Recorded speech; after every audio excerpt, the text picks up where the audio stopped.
2023-এর ফেব্রুয়ারি মাসে আমরা এই প্রজেক্টটা চালু করেছিলাম।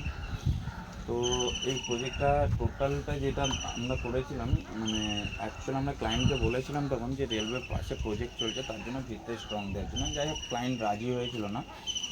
তারপরেও আমি আমার নিজের পার্সোনাল খরচা থেকে আমাদের ইঞ্জিনিয়ারদের সঙ্গে কথা বলে আমরা স্ট্রাকচারাল ভিতটাকে হাইট করেছিলাম। আর এই যে প্রিন্টটা আমি দিয়েছিলাম, প্রিন্টটা হচ্ছে 1 ফুটের মধ্যে দিয়েছিলাম।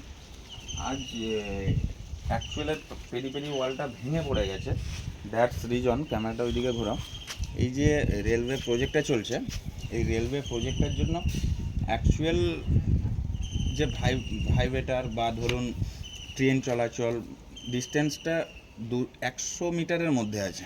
আর এই যে বড় রেলওয়ের যে কানেক্টিং খালটা গেছে, এটা হচ্ছে এই বাড়ি থেকে 15 ফুটের মধ্যে। তো গভর্নমেন্ট থেকে এটা যদিও করে দেবে, সেটা নিয়ে সমস্যা নাই, কিন্তু বাড়িটা অ্যাকচুয়াল হচ্ছে রয়ে গেছে। তার রিজনটা হচ্ছে আমরা যে প্লিন্থটা দিয়েছিলাম, সেই প্লিন্থের জন্য বাড়িটা হিলে পড়েনি।